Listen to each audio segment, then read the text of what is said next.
Hello guys, मैं विजय Prayagraj technical classes के online portal पर आप सभी का स्वागत करता हूं।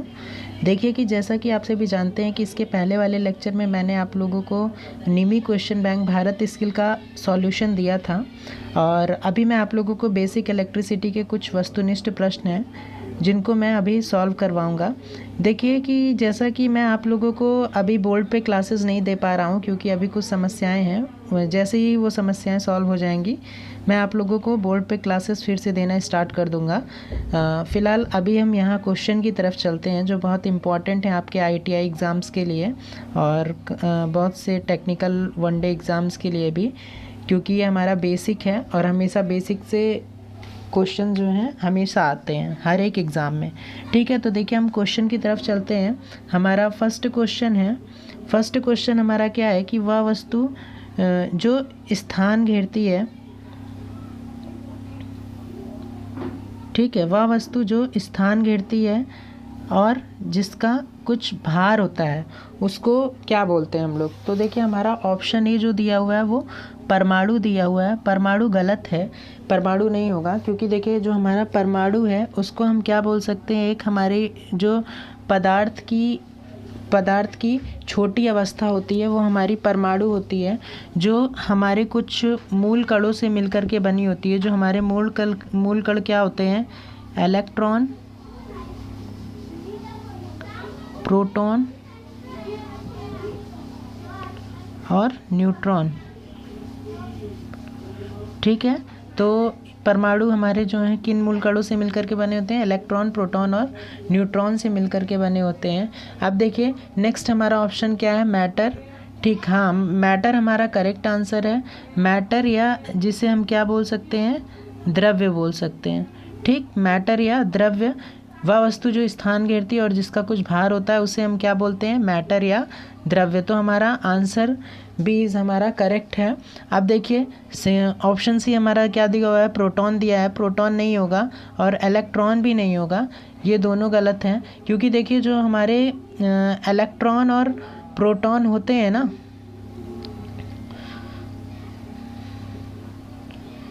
जैसा कि हमने आप लोगों को लेक्चर जो हमारा बेसिक इलेक्ट्रिसिटी का लेक्चर हमने यूट्यूब पे अपलोड किया है उसमें हमने बताया है कि अगर कोई नाभिक है, ठीक है, अगर कोई नाभिक है तो उस नाभिक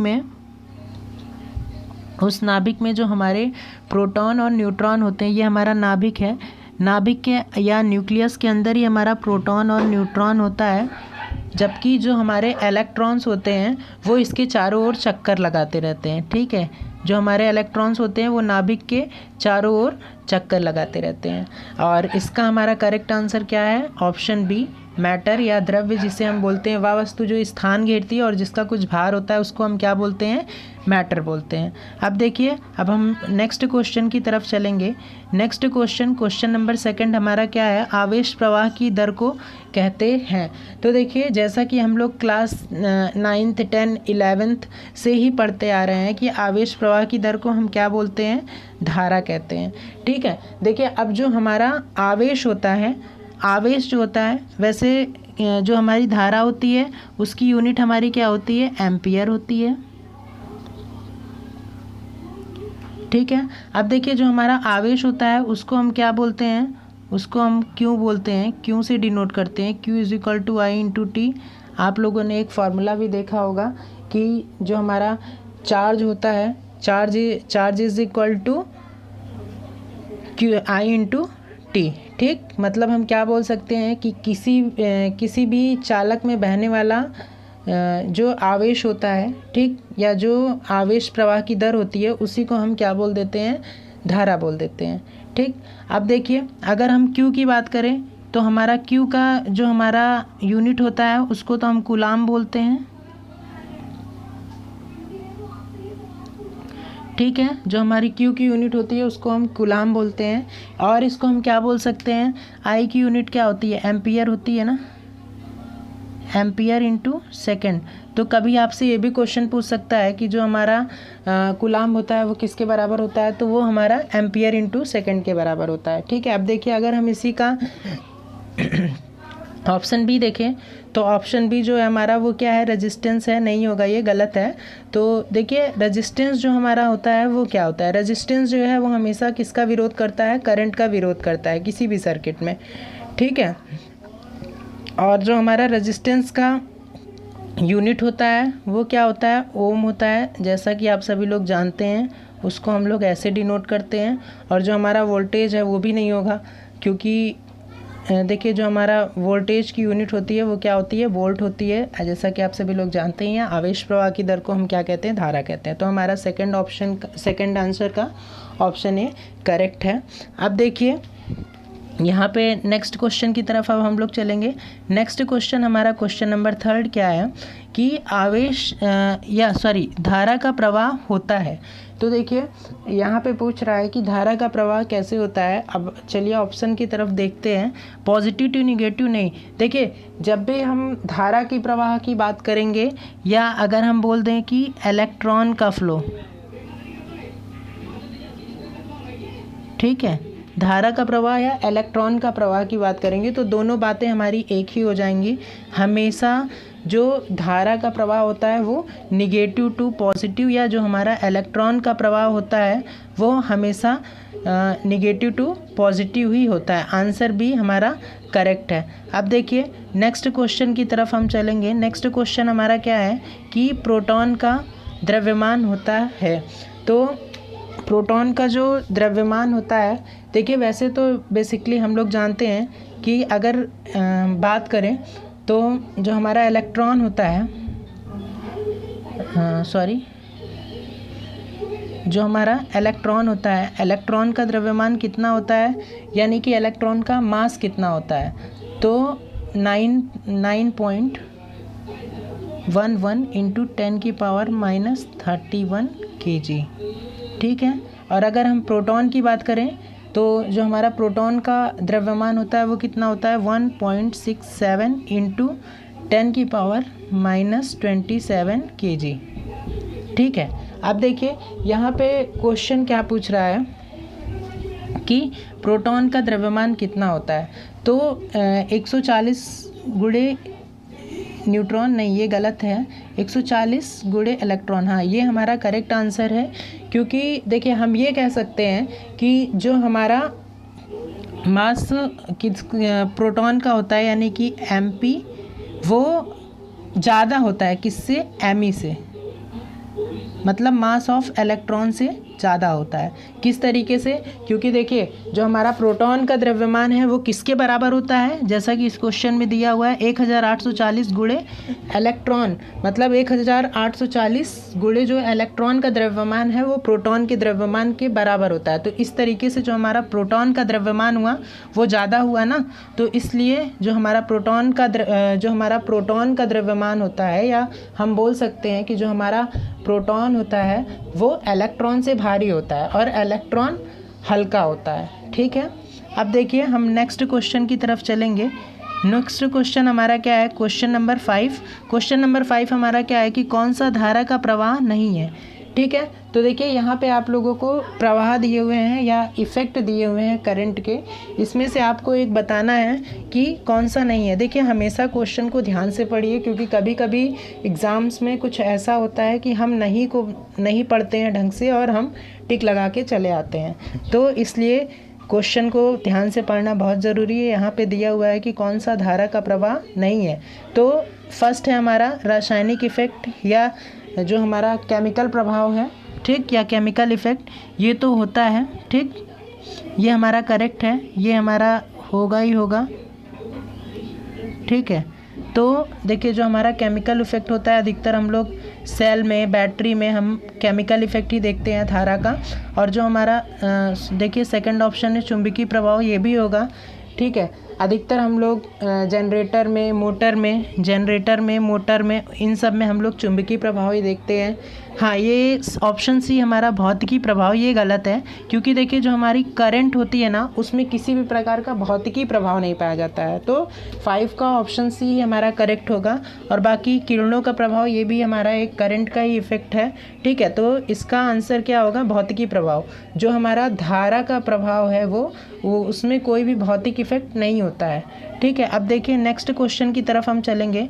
नेक्स्ट क्वेश्चन नंबर 6 हमारा क्या है, क्वेश्चन नंबर 6 है कि इलेक्ट्रिक आयरन में कौन सा प्रभाव देखने को मिलता है। तो देखिए अगर हम इलेक्ट्रिक आयरन की बात करेंगे तो जैसा कि आप सभी लोग आयरन को यूज़ करते हैं तो देखते हैं कि हम कुछ देर उसको करंट देते हैं, मतलब कुछ देर उसको लगा के स्विच को ऑन करते हैं जाकि वो कुछ देर गर्म हो, फिर उसके बाद हम यूज़ करते हैं।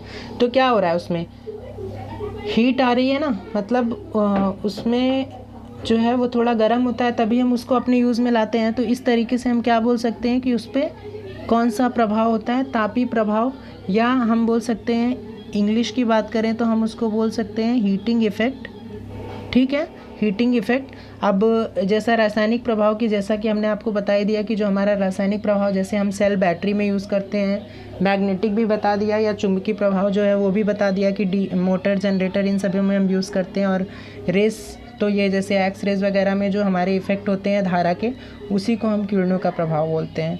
अब देखिए नेक्स्ट क्वेश्चन की तरफ चलेंगे। क्वेश्चन नंबर 7 हमारा क्या है कि धारा का मात्रक होता है। तो देखिए जैसा कि आप सभी जानते हैं कि जो हमारा धारा या करंट होती है उसका मात्रक क्या होता है, उसका मात्रक एम्पियर होता है। बाकी ऑप्शन में क्या दिया हुआ है, वोल्ट दिया हुआ है, ठीक है। वोल्ट जो है वो किसकी यूनिट है, आप लोग जानते ही हैं, वोल्टेज की यूनिट है, ठीक। और अगर ओम की बात करें तो ओम जो है हमारा वो प्रतिरोध या रेजिस्टेंस का मात्रक है। और अगर हम वाट की बात करें तो वाट जो है वो हमारा क्या, पावर या शक्ति की यूनिट है, ठीक है। अब देखिए जैसा कि यहाँ पे एक क्वेश्चन और बन सकता है धारा के मात्रक से, ये बहुत इंपॉर्टेंट क्वेश्चन है। देखिए जैसा कि धारा के मात्रक से हम लोग हमेशा ओम्स लॉ से पढ़े हैं, V=I/R, ठीक है। अब अगर हम बात करें कि जो हमारा करंट है, करंट के लिए बात करें तो करंट के लिए I=V/R हो जाएगा। तो करंट की एक यूनिट और क्या बनेगी, वोल्ट/ओम, ठीक है। तो वोल्ट/ओम भी जो है वो हमारी करंट की यूनिट होती है। अब देखिए जैसा कि यहाँ पे क्वेश्चन नंबर 8 है, क्वेश्चन नंबर 8 क्या दिया हुआ है, एम्पियर समतुल्य है। देखिए जैसा कि अभी इसके पहले वाले क्वेश्चन में मैंने आप लोगों को बताया कि एम्पियर की करंट की और कौन सी यूनिट हो सकती है, मतलब एम्पियर किसके समतुल्य है या एम्पियर किसके बराबर है। तो देखिए वोल्ट और वाट मतलब क्या है कि V/वाट जो है वो हमारा पावर होता है, V/P, ये कोई फार्मूला नहीं है, ये गलत है, ऑप्शन ए। और ओम/वोल्ट मतलब कि क्या है, R/V। जैसा कि अभी हमने आप लोगों को बताया कि V=I/R होता है, तो अगर हम I की बात करेंगे तो I=V/R हो जाएगा। नहीं, ये भी गलत है ना, तो ऑप्शन बी भी गलत है। और अगर हम बात करेंगे V/R है तो हमारा क्या हो जाएगा, वोल्ट/ओम, ठीक है। तो इस तरीके से हमारा ऑप्शन सी हमारा करेक्ट है, एम्पियर जो है वो वोल्ट/ओम के बराबर होता है। अब देखिए नेक्स्ट क्वेश्चन की तरफ हम चलेंगे। नेक्स्ट क्वेश्चन हमारा क्या है कि इलेक्ट्रॉन पर आवेश होता है। तो जैसा कि हम सभी जानते हैं कि जो हमारा इलेक्ट्रॉन होता है उस पर कौन सा आवेश होता है, ऋणात्मक आवेश होता है, ठीक। ऑप्शन सी इसका करेक्ट है। अगर हम धनात्मक की बात करें तो धनात्मक आवेश नहीं होगा, क्योंकि धनात्मक आवेश जो होता है वो किस पर होता है, प्रोटॉन पर होता है। और अगर हम उदासीन की बात करें तो जो हम उदासीन की बात करें तो उदासीन जो है वो हमारा न्यूट्रॉन पर होता है, ठीक है। और आवेश चार्ज की बात करें तो देखिए आप लोग जानते रहिए कि जो हमारा इलेक्ट्रॉन और प्रोटॉन होता है इसका चार्ज बहुत इंपॉर्टेंट होता है, और इसका चार्ज जो होता है वो सेम ही होता है। बस हम क्या करते हैं कि Q= प्रोटॉन की बात करते हैं तो हम क्या करेंगे, +1.6 × 10⁻⁻19 कूलाम, ठीक है। और अगर हम इलेक्ट्रॉन की बात कर रहे हैं तो Q= इलेक्ट्रॉन पर माइनस का चार्ज होता है, -1.6 × 10⁻⁻19 कूलाम, ठीक है। तो इस तरीके से ये हमारे दोनों के प्रोटॉन और इलेक्ट्रॉन के चार्ज हो गए, ठीक। और इलेक्ट्रॉन पर कौन सा आवेश होता है, तो इलेक्ट्रॉन पर ऋणात्मक आवेश होता है। अब देखिए हम नेक्स्ट क्वेश्चन की तरफ चलेंगे। नेक्स्ट क्वेश्चन हमारा क्या है कि आवेश का मात्रक होता है। आवेश, या जिसे हम क्या बोलते हैं, चार्ज कहते हैं। देखिए जो हमारा आवेश होता है या चार्ज होता है, यह एक ऐसा अदृश्य बल होता है जिसके कारण कोई भी वस्तु अट्रैक्शन और रिपल्सन का अनुभव करती है। मतलब किसी भी चीज़ का उसकी तरफ अट्रैक्ट होना या उसकी तरफ से डिस्ट्रैक्ट होना, उसका ये अनुभव बताता है, उसी को हम आवेश कहते हैं। तो देखिए एक तरीके से जो हमारा आवेश होता है उसकी यूनिट क्या होती है, एम्पियर नहीं होगी, क्योंकि एम्पियर जो है वो हमारा करंट की यूनिट है। कूलाम, हाँ कूलाम भी हमारा जो है वो चार्ज की यूनिट होती है, या जो हमारा आवेश होता है उसकी यूनिट होती है। वोल्ट नहीं होगा, वोल्ट जो है वो जानते हैं आप लोग वोल्टेज की यूनिट होती है, और ओम जो है वो रेजिस्टेंस की यूनिट होती है। और जो हमारा आवेश का मात्रक है वो क्या है, हमारा कूलाम है। और देखिए कूलाम को और क्या हम लिख सकते हैं, Q = I/T होता है, ठीक है। आई जो है वो हमारा आई जो है वो हमारा करंट है, तो इसको हम क्या बोल सकते हैं, एम्पियर बोल सकते हैं, एम्पियर इंटू सेकेंड, ठीक है। तो अभी जैसे इसके पहले वाले क्वेश्चन में पूछा था कि धारा किसके समतुल्य है, उसी तरीके से आवेश का भी पूछ सकता है कि निम्नलिखित में से आवेश किसके समतुल्य है। तो आप लोग हमेशा ये याद रखिए कि एम्पियर इंटू सेकेंड के बराबर है। इसका करेक्ट आंसर हमारा बी है, कूलाम। अब देखिए नेक्स्ट क्वेश्चन की तरफ चलते हैं। क्वेश्चन नंबर 11 हमारा क्या है, क्वेश्चन नंबर 11 है हमारा, निम्न में से वोल्टेज की यूनिट कौन सी है। तो वोल्टेज की यूनिट क्या है, वोल्ट है, ठीक है। लेकिन अगर हम बात करें कि और भी कोई यूनिट की बात करें, तो जैसे जूल प्रति कूलाम है, तो क्या जूल प्रति कूलाम हो सकता है, हाँ ये भी हो सकता है। क्यों हो सकता है, क्योंकि V = W/Q होता है ना। तो W की यूनिट क्या होती है, जूल होती है, और Q की यूनिट कूलाम होती है, ठीक। तो ये भी हमारा करेक्ट है। और इस तरीके से अगर हम जूल पर एम्पियर इंटू सेकेंड करें तो ये भी हमारा सही है। क्यों, कैसे सही है, क्योंकि देखिए V = W/Q होता है, और Q = हमारा क्या होता है, I/T होता है, I/T होता है। मतलब ये Q = I/T हमने इधर पे कर दिया। तो अब इसकी यूनिट क्या हो जाएगी, जूल अपॉन में एम्पियर इंटू सेकेंड। मतलब इसका करेक्ट आंसर क्या है, डी, ये सभी, ठीक है। निम्न में से वोल्टेज की यूनिट क्या है, तो ऑप्शन डी इसका करेक्ट आंसर है। अब देखिए नेक्स्ट क्वेश्चन की तरफ हम चलेंगे। नेक्स्ट क्वेश्चन हमारा क्या है कि यदि किसी सर्किट में धारा का प्रवाह I है और उसका प्रतिरोध R है, तो सर्किट का वोल्टेज पतन बताइए। मतलब कि मान लीजिए जैसे कोई सर्किट है और इसमें इस रेजिस्टेंस जो है ये R है, ठीक है। ये सर्किट है, इस पे धारा का प्रवाह बता रहा है कि I होता है, और इसका जो रेजिस्टेंस है वो R है। तो इसमें वोल्टेज पतन बताइए, मतलब B पूछ रहा है, ठीक। तो जैसा कि हम लोग ने ओम्स लॉ में देखा था कि हमेशा जो हमारा होता है वो क्या होता है, V = I/R। तो वोल्टेज पतन हमारा क्या है, V = I/R है। तो ऑप्शन सी हमारा करेक्ट है। अब देखिए नेक्स्ट हम 13 क्वेश्चन की तरफ चलते हैं। 13 क्वेश्चन क्या है हमारा कि यहाँ पे आपको इसके बीच का ए और बी के बीच का विभवांतर बताना है, ठीक है। मान लीजिए जैसे ये 2 पॉइंट है, ठीक है, इसके बीच में ये एक पॉइंट ए है और एक पॉइंट हमारा बी है, और आपसे क्या पूछ रहा है, BAB पूछ रहा है, ठीक है। आपसे क्या पूछ रहा है, VAB, ठीक है। तो देखिए हम क्या करते हैं कि जब भी हमसे BAB पूछता है तो हम क्या करते हैं, एक पॉइंट से दूसरे पॉइंट को हमेशा बड़े वाले पॉइंट से दूसरे वाले पॉइंट में घटा देते हैं। तो यहाँ पे विभवांतर पूछ रहा है, मतलब जब भी अंतर पूछ रहा है, क्या पूछ रहा है, अंतर पूछ रहा है, विभवों के बीच का अंतर, या जिसको हम इंग्लिश में पोटेंशियल डिफरेंस कहते हैं, वो हमें पूछ रहा है। तो हम क्या करेंगे कि जो हमारा VAB है वो क्या हो जाएगा, BB - BA, ठीक है। जो बड़ा वाला रहेगा उसको से उसमें घटा देंगे। तो इस तरीके से हमारा करेक्ट आंसर क्या है, answer option A is correct. अब देखिए नेक्स्ट क्वेश्चन की तरफ चलेंगे हम। नेक्स्ट क्वेश्चन हमारा क्या है कि ठोस धातु के तार में धारा का प्रवाह होता है। तो देखिए जो हमारा ठोस धातु या हमारी सॉलिड मेटल होती है उसमें जो धारा का प्रवाह होता है वो मुक्त इलेक्ट्रॉन्स या फ्री इलेक्ट्रॉन के कारण होता है। ठीक, फ्री इलेक्ट्रॉन और जो हमारा देखिए अगर हम आयन की बात करेंगे तो आयन से भी धारा का प्रवाह होता है, लेकिन वो किस में होता है, वो हमारा वैद्युत अपघट में होता है। और इलेक्ट्रोड की बात करेंगे तो हम देखिए अधिकतर इलेक्ट्रोड का यूज़ किस में करते हैं, सेल वगैरह में इलेक्ट्रोड का यूज़ किया जाता है। ठीक है, लेकिन यहाँ पे इसका करेक्ट आंसर जो है वो मुक्त इलेक्ट्रॉन या फ्री इलेक्ट्रॉन होगा।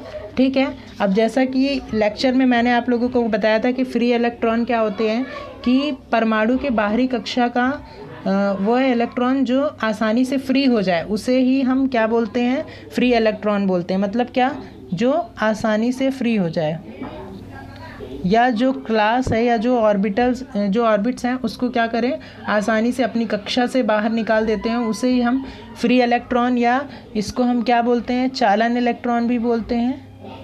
ठीक है, तो ये चीज़ आप लोग ध्यान रखिएगा। अब देखिए नेक्स्ट क्वेश्चन की तरफ चलेंगे। नेक्स्ट क्वेश्चन नंबर हमारा 15 है। 15 क्वेश्चन क्या है, वैद्युत अपघट में धारा का प्रवाह होता है।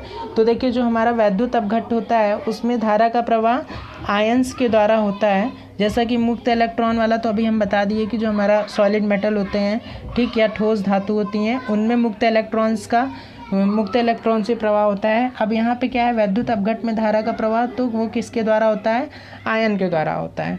ठीक है, अब देखिए इसके बाद और भी कुछ क्वेश्चंस हैं बेसिक के ही, जिनको मैं अभी आप लोगों के सामने कुछ न्यूमेरिकल्स भी लाऊंगा।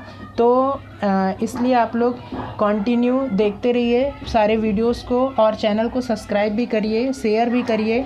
और अगर कुछ डाउट्स है तो कमेंट्स करना ना भूलिए, कमेंट्स ज़रूर करिए, तभी आप लोग के डाउट्स क्लियर हो पाएंगे। ठीक है, चैनल को सब्सक्राइब करिए। धन्यवाद।